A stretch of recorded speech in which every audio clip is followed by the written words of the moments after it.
Alright, siyabonga.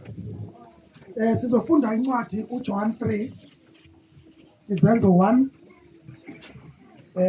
Sifunde uJohn 14. Hey, kuthi angilifunde lonke iBhayibheli. Kodwa ngeke ngilifunde ngenxa yesikhathi. Niyangezwa? Ukuthi naba abanye behamba. Bajike esontweni. Babuya. Yeah. Nibuya bo. Alright. Ukuthi lezi ndaba zinhle man.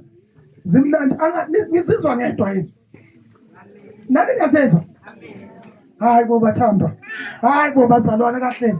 Zimnandi indaba. Ake sikhulumeni siqhubeke nazo. So thatha encwadini kaJohn 3 uJesu ukhuluma noNikodima. Sengiyafunda. Kona ngokomthetho angazi ngivula incwadi engaki. Angazi ngivula incwadi engaki. John 3. uJesu ukhuluma noNikodima. Asilaleleni le ndaba ibalekile. So suka la sithinta Izenzo 1, sithinta uJohn 14. Inhloso kaNkulunkulu ukususa inkungu kube khona ini ukukhanya. Siyezwana? uJohn 3 uthatha athi kwakukhona umuntu wakubaFarisi, uNikodima igama lakhe, isikhulu sabaJuda. Nilalele. Wayeyini? Njobe isikhulu sabaJuda, abaJuda kahle hle kwakuyinkolo leyo. Esekhona nanini namhlanje kuthiwa iJudaism. Sizwana kahle. Makuthiwa kwakuyisikhulu sabaJuda hayi ukuthi kwakuyisikhulu nje wayikhansela noma imeya. Kodwa kusho ukuthi wayephatha omkhulu wani webandla. Siyezwana? Ake sizwe ukuthi uthini uzothini. Lo waza ebusuku wathi kuye nesekhona Rabi, siyazi ukuthi ngumfundisi ovele kuNkulunkulu ngokuba kakho ongenza lezi zibonakaliso ozenzayo uma uNkulunkulu engenaye. Lalele. Akasho ukuthi ngiyazi. Uza kuye nini ebusuku. Akasho ukuthi ngiyazi, uthi siyazi. Kahle hle lento engizoyikhuluma la siyayixoxa. Ukuthi wena uvela kuNkulunkulu wena. Pho baphabani? Hayi njengoba nami ngize ebusuku nje bazothina abantu esibaholayo ebandleni. Uma sebethi sobuza kuwe, kanti nathi siyini? Sabafundisi. Sizobuza kuwe. Ngeke. Kusho ngazi ukuthi uzothi ngiza kuwe ebusuku ngitshele ukuze ngibatshele. Alright. uJesu waphendula wathi kuye, ngiqinisela ngithi kuwe, uma umuntu engazalwa ngokusha angeke ubone umbuso kaNkulunkulu. Kanti uJesu uNikodima uthe umuntu angangena kanjani ezulwini? Uthe yena siyazi umfundisi ake umuntu ongenza lezi zinto uma engaveli kubani. Lo yena uthi ngiqinisela ngingazalwa ngokusha. Usembonile ukuthi ufuna ukubuza ukuthi singaya kanjani ezulwini. Akadingi ukuthi abuze lokho, uyibuthisi yakeka lo. Hey siyabona ukuthi uvela uNkulunkulu. Akekho umuntu ongenza le uthi angiqale ngimncome nje. Akekho ongenza lezi zibonakaliso uma engaveli uNkulunkulu. Uthi uJesu welele. Ngiyabona wena ufuna ukubuza ukuthi kiwa kanjani la. Ngoba mina wena uvela kuNkulunkulu. Kanti uNkulunkulu usezulwini. For sure ngasitshela indaba yasezulwini. Ngoba ukwenza kwakho kuyakhomba ukuthi wena uvele ezulwini.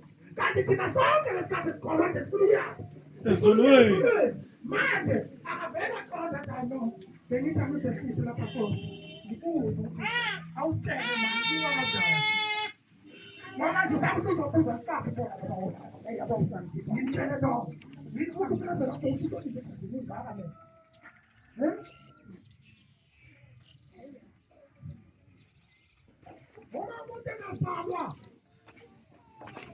Engazalwa ngokusha ngeke ubone umbuso kaNkulunkulu. Nikodima wathi kuye, umuntu angazalwa kanjani esemdala na? Angangena ngokwesibili esiswini sikanina aphinde azalwe na? Ngathi kuzothi yabona Nkosi njengoba sengimdala ngami ngene esiswini ngoba yena mayicabanga ukuzalwa ucabanga kuphi ukuzalwa wasesibhedlela lwani makethi ucabanga umuntu njengoba kusuke kuzalwa ingane uthi ngabuyela esinye isikambane ngiphethe ngizalwe ake silalele uJesu uthi waphendula uJesu wathi ngiqinisile ngithi kuwe uma umuntu engazalwa ngamanzi nangomoya engazalwa ngane ngamanzi nangomoya umuntu engazalwa ngamanzi nangomoya angengene embusweni kaNkulunkulu. Kusho ukuthi ungena embusweni kaNkulunkulu umuntu ufuna azalwe ngani? Kusho ukuthi uma ufuna ukuzalwa kabusha uzalwa ngani? Phela sifuna siyilalele kahle incwadi. Mina ngifuna siyihuhuluze, Uma umuntu angazalwa ngani? Ngamanzi nangomoya. Ake ngibuze uzalwa kanjani umuntu ngamanzi? Ubhaphathiso ngomoya ke? Wenziwa kanjani ngomoya? Uyabhaphathiswa still? Ninendaba nini? Hayi bantu ukuthi mawubhaphathiswa ngamanzi kuba yikhombo. Ivele upheke kwehla konke ngaleso sikhathi. Umuntu akhuluma into ayaziyo bakithi siyafunda akekho wrong. Hayi ukuthi mawubhaphathiswa egameni likaNkulunkulu isenendodana nomoya engcwele vele konke babalwe bonke hawo nomoya uyangena. Akezwa? Akuyona ikhombo. Kuyikhombo. Uthola ngesikhathi wenziwa kanjani? Ngesikhathi ubhaphathisa ukuthola konke. All right. Asingasheshi siqede siqelebule, Sozwe incwadi, Yeah. Angithi sesiyawayeka i-doctrine. Sesifuna manje ukuthi izwi lithini. Yabona? Namhlanje sizohamba ngalo. Sisenkonzweni yezwi, sizohamba ngezwi. Angithi? All right. Asingasheshi siphike. Kungenzeka ukuthi konke ngoba uJohane uJesu wabhaphathiswa kuphi? Emfuleni kuphi? eJordani ngamanzi umoya engcwele wenze njani? Njengesimo sami sethu ukhona yini omunye kwenzeka lokho? Kwazwakaliswa lithi lo indodana yami engithokozile ngakho izweni. Ukhona omunye wabhaphathiswa eJordani kwenzeka lokho noma uJesu kuphela? Ongazalanga ngantando yasilisa nasifazane. Thina abanye bonke ababhaphathiswa eJordani ke nabo umoya engcwele wehla. Nayi lento yekhombo ufuna ukuhamba ke manithi cha. Ngicela ningayichithi phela ikhombo bazalwane. Sizofuna ulwazi akethi. Bese ngeke sisuke emakhaya ethu size la. Kanti asizile ukuzofuna ulwazi ngendlela yakuphi ekhaya. Nakho sila yikho sibuzana senzela ukuthi sithathe sikwaziyo sibheke nalokho esinjani esingakwazi bese sithi awungasho ngayibona indlela. Akethe. All right. Uma ungazalwa ngamanzi nangomoya ungengene embusweni. Nitheke ukuzalwa ngamanzi umbhaphathiso, ukuzalwa ngomoya umbhaphathiso. Futhi kuthi kunembhaphathiso ngamamazi nithi ibhaphathiso omkakhe. Kukhona wamanzi, kukhona wamoya. Awenzeke ilanga elilodwa. Ilanga elilodwa. Kusho ukuthi sibuyela kwikhombo. No, all right. Hayi sizwa.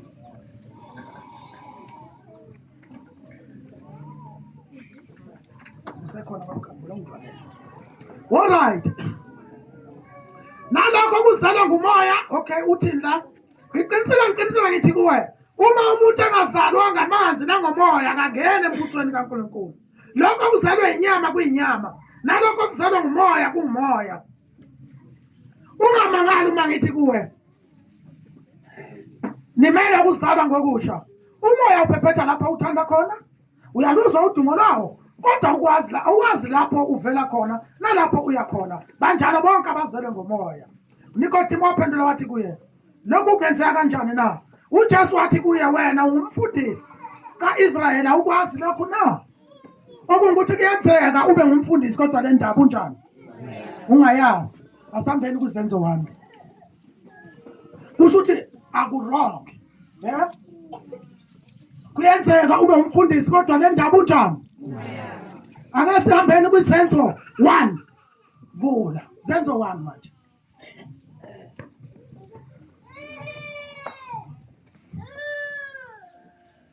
Kwaze uverse 2. Zenzo 1. Chapter 1. Chapter 1.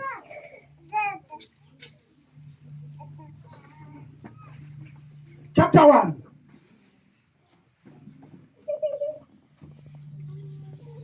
Kwaze kwaba lusuku akhushulwa ngalo esebayalile ngomoya oyingcwele. Ubani? uJesu la uvuke kuphi? Ekufeni. Emva kokuba esehlale nabo abafundi iminyaka ngani? Ngeminyaka kwaze kwaba ukubethelwa kwakhe. Wavuka wabonwa yibo ekameleni eliphezulu ebatshengisa uhlangothi lwakhe nemanxeba ezandleni. Angithi usesele nabo insuku ezingamashumi 4. Useyabafundisa la kuthiwa ehleli nabo ebayala ngani ngezombuso wami. Kwaze kwaba lusuku akhushulwa ngalo esebayalile ngomoya oyingcwele abapostoli bakhe abakhethile. Uyala injalo abapostoli bakhe. Wayeziveza kube ephilile emva kokuhlupheka kwakhe ngobufakazi obuningi. Wabonwa yibo izinsuku ezingamashumi 4 ekhuluma ngezombuso kaNkulunkulu. Wathi ehlangene nabo wabayala ngokuthi ningamuke eJerusalema kodwa nihlalele isethembiso sikayise nasizwa ngami. Ngokuba uJohane wayebhaphathisa ngamanzi. uJohane wayebhaphathisa ngani? Ngamanzi. Nini? Lokhu ya. Nami uJesu nami ngisemncane uJesu. Johane ebhaphathisa ngamanzi. Wabulawa uHerod. Kusho ukuthi nalabafundi babhaphathisa ubani nabo? uJohane. Alright. Kepha nina nizakubhaphathisa ngomoya ongcwele kungakadluli izinsuku eziningi. Hawu. Kusho ukuthi la sekhona ubhaphathiso kabani? kaJohane. Ebhaphathisa ngani? Ngamanzi. Ethi kukhona ozayo ozambhaphathisa ngani? Ngomoya ingcwele. Uthi uJohane wanibhaphathisa ngamanzi. Kodwa manje nina senizobhaphathisa ngomoya onjani? Oyingcwele kungakadluli izinsuku eziningi. Kusho ukuthi ngesikhathi bebhaphathiswa uJohane umoya engcwele abenzanga njani? Abawutholanga. Eyaphuma ikhona. Kusho ukuthi bahamba noJesu nje zonke lezi zinsuku yonke leminyaka babhaphathisa amanzi uJohane kodwa umoya engcwele akakehleli kuwo. Yikho uJesu kumele enze njani?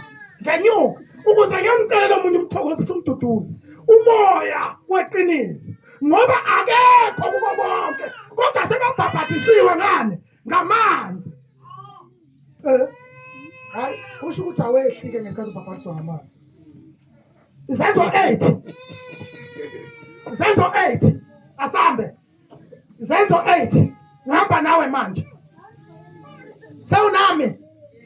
Kwizenzo 8. Ninalela izenzo 8. Awuthathe lapha ku verse 14 ngoba ngijahe kulento ngibhabhadisa ukuthi awuyona inkombo ngokweBhayibheli. Kodwa ngokukholwa kwethu sicabanga kanjalo ngithi. Okungerongi nokho ngaba sizanga la kanti asizile ukuzokwenzana ukuzofunda. Angithi sifunde lokho esingakwazi. Hayi ukuthi sifunde lokho besivele sikwazi. Yeah? All right, verse 14. Isenzo 8. Chapter 8 verse 14.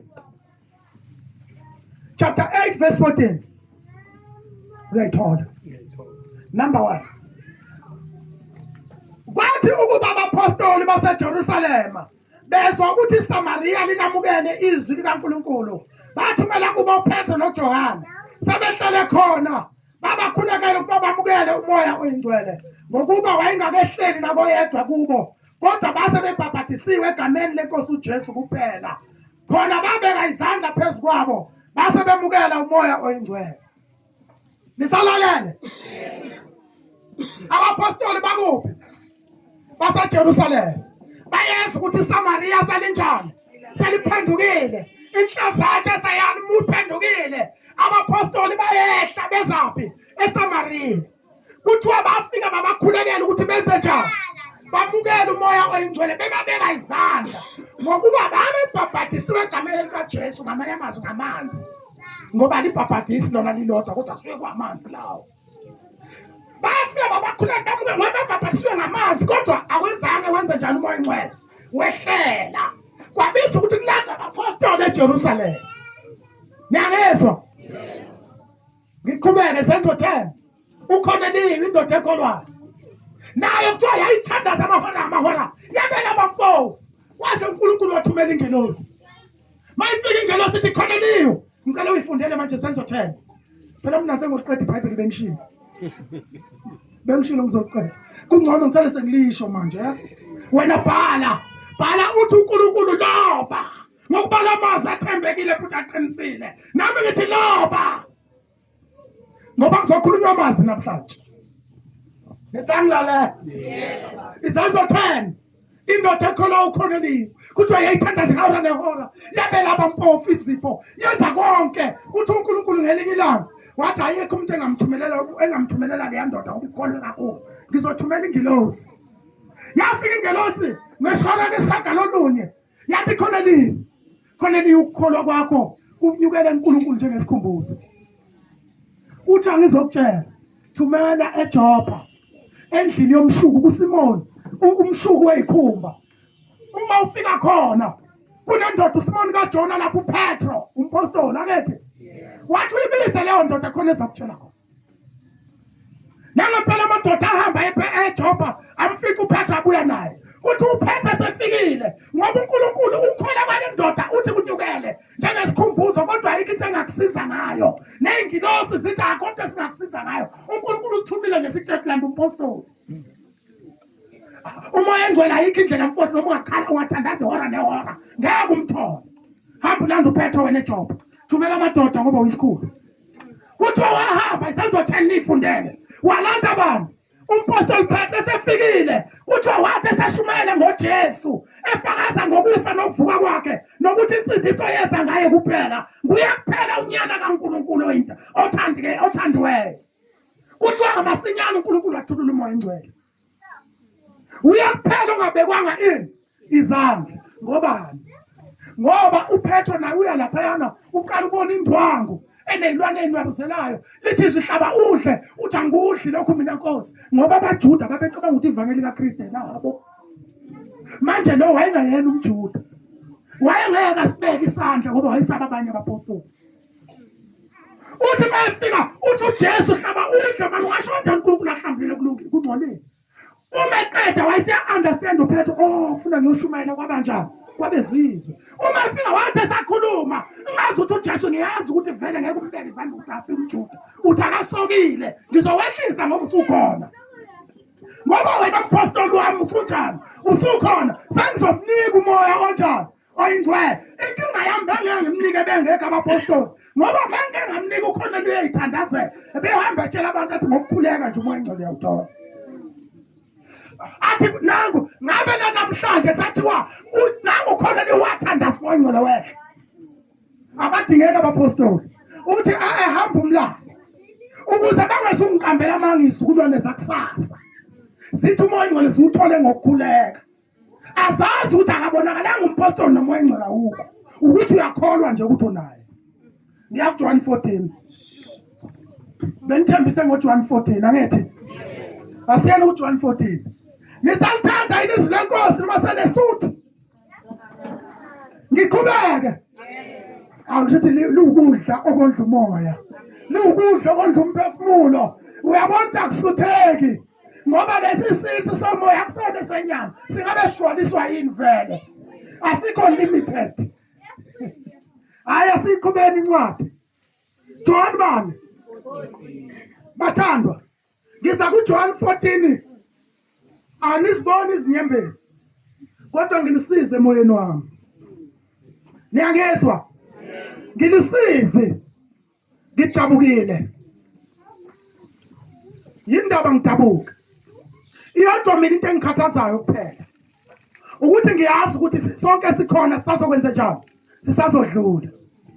Manje kuningi esitshelwe khona manje ngombuso wami wezulu. Okunye kuyikho, okunye akuyikho. Indlela abantu abayicabangela khona. Nisangilalela. okunye kwashunyayelwa okunye akushunyayelwanga kodwa ngokuhamba kwesikhathi abantu bahamba beyicabangela ngokuhamba kwesikhathi kunalento okuthiwa ama-theologians ama-theologists ahamba aqhamuka asitshele i-theology ukuthi bacabanga ukuthi kuzokwenzakalani. Niyakhumbula ngo-2000 bathi uJesu njani uyabuya imillennium Y2K kwakunjalo bathi unjani uyabuya sizofa sonke asiqoqeni nisakhumbula yini phela khona abanye babengekho la 2001 kodwa nezwa ngithi nina naningekho 2001 2002 khona abanjalo phela nina naningekho satatazeliswa kuthi uJesu njani ngamanye amazwi kuhamba i-theory yenze njani no enigma uthi nge-23 yes uJesu athi akasihlale kuJohn 14 hayi singathi uJesu athi ake sizwe ukuthi uthini uJohn 14 akethi ke kuthi ningokuzovela kulesikhathi yikho-ke ngibhlungu bathandwa ngoba uyabona nje lento enenzeni asuke emakhaya neza la nibonisa isifiso senu nokumthanda kwenu uNkulunkulu umdali wenu nokuthi niqonda kangakanani ukuthi asinalo ikhaya la emhlabeni kodwa niyalifuna elizayo abangayingeni abekho la ngikhuluma nje lapha abakhona khona baphakamisile bathe babona thina uNkulunkulu isonke sosichamela sicime thina ori kanjani yabona Zex mfana kithi yabona mfethu yabona lento badlala abafundisi uyabona mayisedlulile emhlabeni akukho group yeyidaba yenze njani ehlangana lapha yana imncwabe kodwa kufuneka nikumfundisi engenana ngamana khokhweni 500 rand akhokhelwe azovula incwadi athi inhliziyo zenu mazikakhathazeki athi namhlanje uye ekhaya athi ningamahluleli bazalwane emunye mahluleli bamaphisa ngendlela athi ayikho.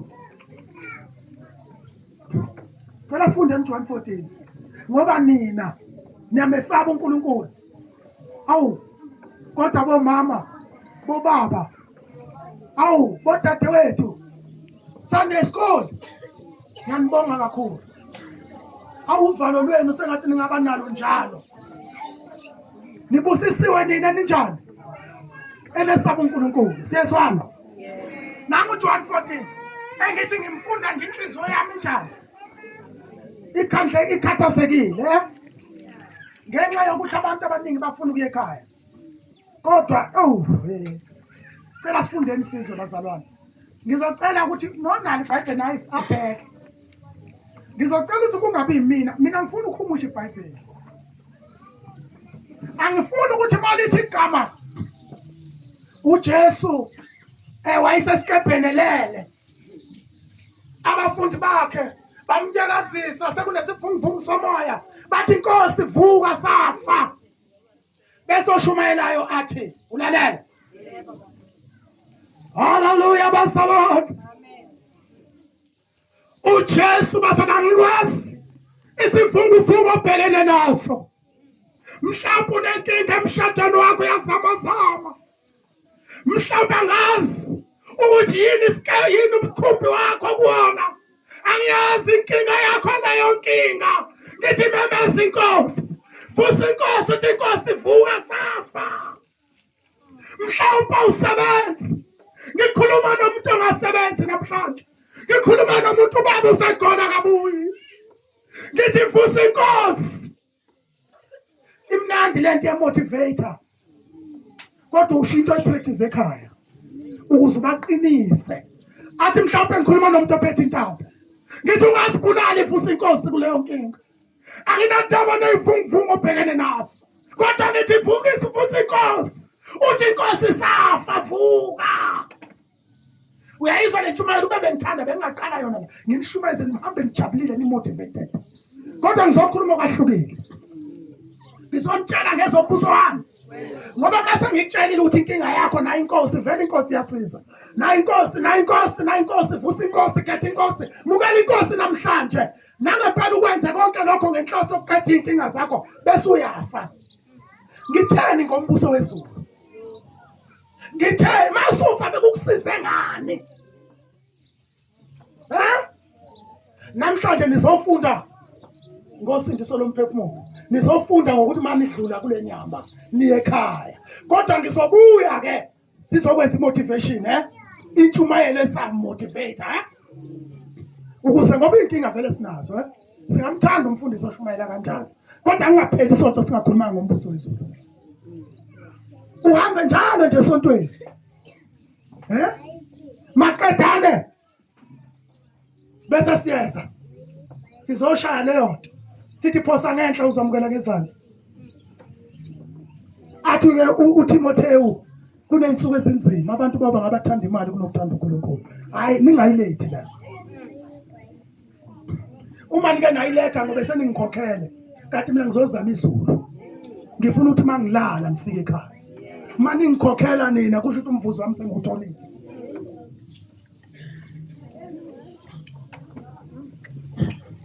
Wona John 14. Inkulumo yokuvalelisa kukaJesu. Le nkulumo le eyane. Kusho ukuthi uJesu uyazi ukuthi isikhathi sakhe sokubethelwa sesinjani. Uhleli namadoda abafundi ekade ewa enjani. Evuka nawo angithi. Lamadoda mabemxosha esinagogeni abaleke nawe esekhokhoba angithi. Manje yena uthi madoda isikhathi sami sesinjani. Siyaphela sengiyakubaba. Lamadoda agcwala ini usizi. Ukuthi manje Jesu yini singahambi sonke bro. Awakhulumi kodwa uJesu unjani. Uyawabona enhlizweni ukuthi lamadoda akhathazekile ukuthi mina sengenze njani. Sengiyahamba. Wona ngiyawashiya kulolu sizi ngoba lamadoda afuna ukusishaya nafuna ukusikhaphela nazo ngikhaphela ayazi ukuthi asekhona azosala athi yani nanisele nisayikhuba le nto manje lamadoda asheka kuJesu uyashiya uthini kuJesu enkulumeni yakhe yokuvalelisa inhliziyo yenu mayingakhathazeki kholwani kuNkulunkulu nikholwe na yimi. Ubala khuluma lamazwi. Uyababona ukuthi banjani? Bakhathazwa yini?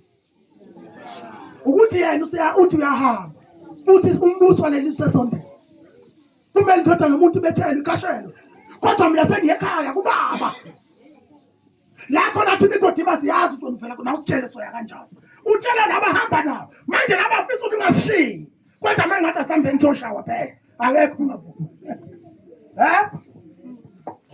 Kwathi inhliziyo sitshana. Ngithele indaba engizwisa ubuhlungu.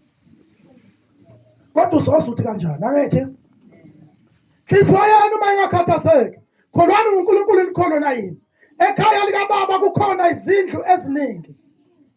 Uthi ekhaya lika baba kukhonani? Ngicabanga ukuthi bathi abanye hawu ixabishi lesijwayele. Uzomangala ukuthi awuyijwayeleke. Lenqathi. La? Yebo indlela oyijwayele ngayo ngenze ukuthi ayisho lento oyisho. Alright. Sizwana kahle? Yebo. Kholwani yimi nikholo ubani? Ekhaya lika baba kunjani? Yindaba uJesu batshela lokuthi ekhaya kunezindlu eziningi. Yingoba banjani? Bakhathazekile ukuthi manje usuyahamba uyashiya. Uthi ekhaya lika baba kunezindlu eziningi. Ngamanye amazwi nani ninjani izindlu? Ninazo nani? Leyo ukuthi uyabona nje bese hambile nje kushithi indlu yakhe besiphelile. Hey, zikhona. Akho ndle phelayo, zikhona vele. Niyalezo? Yebo. Ekhaya lika baba kunezindlu eziningi. Kholwani yimi nikholo ubani? Ubaba, angithi? Ngamanye amazwi nezeni izindlu ekhaya sinjani? Kusho ba uJesu asiqhubeke nendaba. Ekhaya lika baba khona izindlu eziningi. Uma bekungenjalo bengiya kunitshela ukuthi ngiyakulungisela indawo. Ngicela niyibambe kakhulu bazalwane le ndawo. Uthini? Ekhaya lika baba khona izindlu ezingakanani? Uma bekungenjalo Bengiyakunitshela ukuthi ngisawulungisela ini. Ngamanye amazwi uma kungelona ini iqiniso ukuthini ukuthi kunezindlela eziningi bengizonitshela ukuthi ngisawulungisela indawo. Akasho ukuthi ngiyonilungisela indawo. Uthi makungelona iqiniso bengizonitshela ukuthi ngisawulungisela indawo. Ngicela uyifundele ofundayo. Uma kungenjalo ukuthini na? Yini lengelo uma kungelona iqiniso ukuthini ukuthi ekhaya kunezindlela eziningi bengiyonitshela. Ngamanye amazwi mayithi bengizokunitshela uthi besingakho isidingo sokuniqambela amanga. Uma ethi bengiyakunitshela uthi besingakho isidingo sokuniqambela amanga. Uma kungelona iqiniso mina nguJesu ngindodana kaNkulunkulu ngeke ngiwaqamba amanga. Bengiyonitshela ukuthi ngisawulungisela indawo. Ngamanye amazwi ngiqinisile kholwani yimi nikholwa ubaba lezi zindlu zikhona. Base bathina bakumshaya bathi uJesu uthe uyabuya usawulungisa indawo. Usho njalo yena phela maniswa nini? Fundani. Awulalele baba nawe awuyibheke nje. Nisakhona. Ngifuna leli Bible silibuke sonke. Ngabe uJesu la uthi uyabalungisela indawo. Noma uthi ekhaya kunezindlela ezinjani? Eziningi. Utshela abantu abanjani? Abakhathazekile ukuthi useyahamba. Uthi no madoda bengeke ngilenze iphutha lokuthi nginishiye. Angithi? Hayi ukuthi ngiyahamba ngiyanishiya. Ekhaya kababa kunani? Kunezindlela eziningi. Uma bekungenjalo, akungikuthi uma kungelona iqiniso lokho engikushoyo. Bengiyakunitshela ukuthi ngisawulungisela indawo. Ngamanye amazwi bengingeke nginiqambela amanga. Bengiyakutshela ukuthi ngiyonilungisela indawo. Akasho ukuthi ngiyonilungisela indawo. Uthi bengiyonitshela uma bekuthi bengeke ngikhuluma iphutha mina madoda kini. Bengizonitshela ukuthi ngiyonilungisela indawo uma kungelona iqiniso ukuthi kunezindlela eziningi. Kholwani yimi nikholwa ubaba. Ekhaya zikhona lezi zinto. Nanxa ngiya qhubeka nencwadi. Nanxa ngiya ukonilungisela indawo bengobuye futhi ngilande ukuze la ngikhona nani nibe khona. Akasho ukuthi ngiyolungisa ngizobuya ngilande. Uthi uma bekungenjalo bengeke nginiqambela amanga bengizonitshela ngisawulungisa. Futhi noma kunje uma bekuwukuthi ke ngiyolungisa ngempela bengizobuya phela ngililande ukuze la ngikhona nibe khona ngoba ngifuna nibe nami. Akasho ukuthini ngiyolungisa ngiyabuya. Nansi into engizwisa ubuhlungu ngoba uma beyifunda abantu lencwadi angazi bayifunda. Ngicela ningitshele iqiniso bakithi ningasabi ningasabi ukuthi ngizophoxeka. Kukhona namanga engiwasho noma sengilishintshe khona iBhayibheli. Angifuni into ebhaliwe. Injobe ibhaliwe maniswa nina ngokwenu njengokubhala kwale ncwadi. uJesu uthi uyabuya. Akasho uthi yebo ngiyahamba ngiyakubaba. Kodwa nina ngizengikhathazekile ukuthi mina ngiyahamba. Noma madoda bengeke ngihlale nani bese nginenze njani? Ngiyanishiya. Uyabona? Ekhaya kababa kukhona ini? Izindlela eziningi. Ukuthiwa bengenjalo. Bengeke ngilonge ngiqambela ini? Amanga. Bengizonitshela ukuthi ngisawukwenze njani? Ngisawulungisela indawo. Nanxa ngiya bengobuye futhi ngize kini ngimlande ukuze la ngikhona nani nibe njani? Nibe khona. Ngabe le nkulumo ichaza uJesu uyahamba uyabuya. Uyobuya ngelinye ilanga azolanda ibandla. Asifunda uverse 18. Verse 18. Verse 18. uJohn 14 verse 18. Ukhona obhalayo. Ngithe loba. John 14 verse 18. Uverse 18 uthi angiyikunishiya nizintandane. Ngiyeza kini. Kuseyisikhashana izwe lingasangiboni. Kepha niyangibona nina ngokuba ngiphila nani niza kuphila. Nisalalela kahle. Angiyikunishiya nizintandane. Ngiyeza kini. Kuyisikhashana izwe lingasangiboni. Kepha niyangibona nina ngokuba ngiphila kini. Enye version ithi akuyoba isikhathi eside ngiyawubuya. Kodwa izwe ngeke lisenze njalo. Ningisangibona. Nisangilalela. Ngabe uverse 18 kaJohn 14. Uthi kuyise manje ubani manje? 21 century. I-century is over 1,000 years. So, 1,000 angaka eminyaka. Isikhashana leso. Ngabe uJesu wayebakhohlisa. Uthi kuMathewu 24. Akunakudlula lesi sizukulwane. Lesi indodana umuntu ingakenzi njalo. Ingakabuyi. Lesi izinto nizakuzibona ngiziphi izinto zonke kuyakwenzeka kunakudlula ini lesi sizukulwane. Nisangilalela. Yisiphi isizukulwane athi asinakudlula. Yilesi sizukulwane soPetro noJohana ababephila kanye naye. Uthi indodana yomuntu bifanele ukuthi ibuye esizukulwane njani sabo. Uthi kuJohn 14 ngeke kuphele isikhathi eside. Ukuthi nje ukubuya kwami abantu ngeke basangibona. Kodwa ngalesikhathi bengazi ukuthi sengibuyile bazoqhubeka bathi uyeza. Nansi into engizwisa ubuhlungu, uzwile manje ngizwe ubuhlungu. Uma khona umuntu ongangitshela incwadi ethi uJesu uyabuya, angayikhomba. eBhayibhelini siyeka idoctrine. Uma ekhona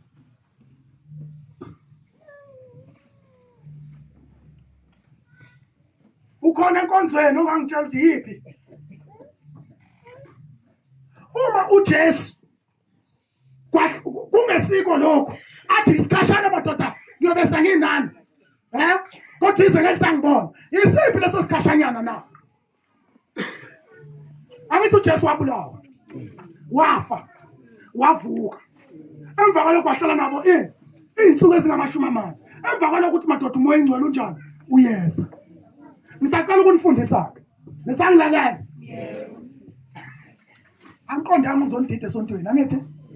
Sengizwile nani ukuthi lento yokubuya kaJesu ungaqhubeka uma uyithanda. Kodwa ayisupportwa iBhayibheli. Isupportwa yimfundiso zesonto. Ngoba isonto nesonto linombono ngoNkulunkulu. Angithi? Akurong. Umbono wesonto. Yikho nizothi ayithina-ke kulele lethu sikholwa ukuthi. Nalo athi kulele lethu sinjani nje? Nalo kulele lakhe thina sikholwa kusho ukuthi umbono wabantu wethu. Kodwa izwi lithini? Nisakhona enkonzweni? Ake nginazise-ke mina. Namhlanje ngizonembulela imfihlakalo ngoba nibe nenhlanhla yokuba nenze njani. Nibe khona niphelele emhlanganweni kaJehova. Usho njalo ushonge ngikopho. Othi bonke bayophelela emhlanganweni kaJehova. Bonke bayophelela emhlanganweni kaSomandla. Alright. Siphelele sonke emhlanganweni kaSomandla. Ngizonifundisa namhlanje. Khumbulani, ningilalela. Khumbulani. Uma vele kungekho okufundisayo, uma ufunda iBhayibheli uzoyicabangela ngendlela yabantu yakho. Yikho kwabiza ukuthi kuthunyelwe laba kubahambani nibafundise. Kuthi umpostoli Paul wahlala nabe bacacisela imibhalo. Lokho ikwenza la ukucacisa imibhalo okwenziwa umpostoli eKorinto.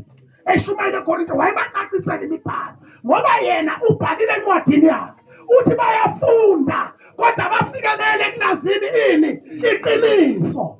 Athi umbhalo kaInki uyabulala. Abaningi bafunda wona umbhalo kaInki kodwa bafe olwazini lwenkosi. Ningilalela? Lalelani-ke ngimtshele ukuthi inkosi le abayifunayo nabayilindileyo kusey'ngqondweni zabo lokhu kubuya abanjani abakucabangayo. Siyezwana? Kodwa inkosi yabuya. Kodwa ukubuya kwayo abantu abanjani abayazanga ngoba bengayazanga baze bayiphanye emthini. Kanti kuyini ukubuya kwenkosi? Ufundile umoya oyingcwele. Mina ngizakwamela umoya ongakanani? Oyingcwele engakadluli insuku eziningi. Uthi uJesu mina ngiyahamba ngiyakubamba. kodwa endaweni yami kuzozaba umoya onjani. Endaweni yami kuzoza umoya engcwele. Kanti yena uJesu uma ikhule intombi, uMaria ingelosi ifika kuyo ithini? Maria, uzakhulelwa umntwana, uyakumqamba igama lokuthi ngibani? uJesu. Uthi uMaria, kanjani lokhu mina ngiyini? Ngivirgin, angithi? Angazi umuntu wesilisa. Uthi ithi ingelosi uzokhulelwa ngomoya onjani? Oyingcwele. Wena umoya ongcwele ozogcwalisa esibelethweni sakho. Yini? Ozogcwalisa esibelethweni sani? Sentombi, siyezwana? Nisakhona? Ubani oyizohlala esibelethweni sikaMaria? Umoya ongcwele akafikanga ngosuku lwePentecost kuzenzo 8. Kodwa waqala wehlala esibelethweni sikaMaria. Ubani umoya ongcwele? uJesu. Siyavuma? Ake ngiqale ngithi ukuze sizozwana kahle. Sihambisana. Siyezwana? Ulizwi wayekubani? EnguNkulunkulu. Wehla wambatha ini? Inyama. Waba yini? Inyama. Ubani loyo? Ulizwi owayekuNkulunkulu. Owehla wambatha inyama waba inyama. Uthe mase inyama wabizwa ngokuthi uba uJesu. Ulizwi wayenguNkulunkulu ekuNkulunkulu.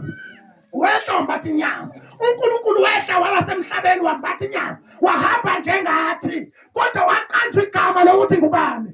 uJesu, indodana yomuntu. Bekubani loyo? uNkulunkulu obizwe ngobani? ngoYesu. Siyezwana? Nisasekhona? Ngizomcacisela lento phela. uJesu lo athi amaRoma 5. uAdamu wokuqala bafa. Bonke uAdamu wona wenze njani? Wafa.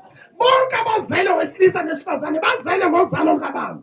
Luka Adamu, ngakho bafile nabangonanga. Romans chapter 5. Ngakho ke kuAdamu omusha okungukuthi ubani? uJesu. Bonke bayenze njani? Bayaphiliswa.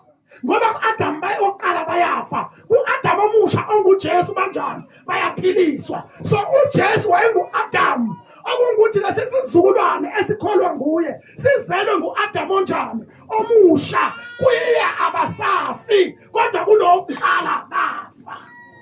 Nisasenami? Lo Adamu oqala waphefumulelwa uNkulunkulu umoya wakhe. Nisangilalele? Wathi maqeda ukumdala wamenze njani? Wamphefumulela. uJesu abafundi bakhe bayivuka ekufeni. Ubakhomba uhlangothi, ubakhomba konke. Uthi ukuthula amabhekini wayesebenze njani? Wayesebaphefumulela. Njengo-Adamu omusha kubuyisela loya moya owahamba ensimini yase-Edeni. Ukuze abantu abafa kuAdamu wokuqala baphinde baphile ngoba bamukela umoya wokuphila ovela ngoJesu. Yikho athi umoya wokuphila wakhulelwa uMaria. Athi umoya oyingcwele uzoza endaweni yami. Uma umoya engcwele uzoza endaweni kaJesu, ngisacela ungitshele kahle. Nisangilalela? Uzothi mayebuya uJesu umoya engcwele ahambe. Nizwile yini ukuthi umoya engcwele uzohamba masibuza uJesu? Ngizocela manje ubaba athathe indawo yami. Uma mina ngibuya, baba thatha indawo yami. Thatha indawo yami, thatha indawo yami. Niyambona manje? Usethatha indawo yabani? Mina ngiyahamba ngizonishiya naye. Umthokozisi, umduduzi. Uyohlala naye, anifundise konke. Uyothatha kwami anitshele kona, angithi? Uma ngenzeka ukuthi mina ngiyabuya, mangibuya uzoqhubeka ngohlala lapha mina manje ohleli lo. Kufuna enze njani lo? Kukhona la usakhona eBhayibhelini ukuthi umoya engcwele uzile kithi wazohlala nathi usazobuya suke kuzohlala uJesu. Akezwa? Kukhona la usakhona. Kodwa uthi uzohlala nani kuze kube nini? Kube phakade. Yena uyakuniholela kubaba. Ngoba nami ngoba ngazalwa njengabantu ngathi bangibhabhadisa ngamukela yena umoya othando ongcwele. Lokhu kwangenza nganqoba ithuna kube ngingasafi. Uma nami umoya engcwele sehlala kimi ngeke nisafa. Ngoba ufa uyakunqoba lo moya. Athi amaKorinte chapter 15 ku-52 athi okubonayo kuzogingwa ongaboni ukuze kuthi ukufa kunqotshiwe. Nisekhona? Athi abalele bazokwenza njani? Ababelele bazawuvuswa sebembatha ukwenza njani? Ungaboli. Yini ungaboli? Umoya ongcwele. Athi nina nisaphila nizombathisa ukwenza njani? Ungaboli ukuze kuthiwa okubonayo kugingiwe. Okufayo kugingiwe. Akungukuthi nothi niphila enyameni kodwa nobe seniphila ekhaya ngomoya onjani oyingcwele. Athi umpostoli Paul athi mayichaza le ndaba athi siyanathandaza, siyabubula, siyakhala, silangazelela ukulakanyiswa nomoya ngoba uyisibambiso sekhaya lethu elisenkosini, umzimba osenkosini. Uma ungenawo umoya ingcwele awunalo ikhaya, awunaso isibambiso sekhaya elisenkosini. Khona ungena kanjani manifa? Uma ungenawo umoya ingcwele uzodlula kanjani ethuneni? Ubani ozoginqa ilitshe ngoba umoya engcwele waliginqa ilitshe ethuneni likaJesu? Wena uzolunqoba kanjani ithuna? uJesu nithuya kuwe azoxosha umoya engcwele. Ake ngiphinde futhi nginifundise lokhu ngoba ngeke nidelele mahala nize la. Siyezwana? Ukuze kungabikho phakathi kwenu uma kufika izanga lokuhamba oyothi baba sizwanga. Manifika phambi kaNkulunkulu nithi baba kwakhulunywa kuyithi konke kodwa ingxaki yethu sasilithanda isonto kunawe. Sakhohlwa ukuthi isonto siyalishiya emhlabeni. Lalelane uthi uJesu abantu bathi indodana yomuntu ngubani? Bathini abantu? Wena omunye wabaprofeti, abanye bathi uEliya, uthi nina ke nithi indodana yomuntu ngubani? Uthi uPetro, wena ungubani wena? UnguKristu, indodana kaNkulunkulu. Kanti ophilayo, ngiyabonga baba. Kanti uJesu indodana yani yomuntu. Kanti uKristu indodana kabani? kaNkulunkulu. Niyangizwa yini? Ubani uJesu? Indodana yomuntu ngiyavuma. Ubani uJesu? uJesu phela yile ngane yathengiswa ingelosi ukuthi Maria uzokhulelwa ingane wena. Uyiqamba igama lokuthi ngubani? uJesu. Ingane yakho ke leyo Maria akusindodana kaNkulunkulu. Kodwa indodana kaNkulunkulu uKristu ozoba semzimbeni kabani? kaJesu. Lo owayebonwa ngabantu nowabethelwa siphambanweni ngubani? uJesu. Kodwa ngesikhathi bebulala uJesu uKristu waphuma kuJesu. Ngesikhathi babulala uJesu becabanga ukuthi uJesu ngoba ngoba ngithemba noma ngiqala ngathi mina abanye bathi bayangazi, abanye ngithi mina ngisele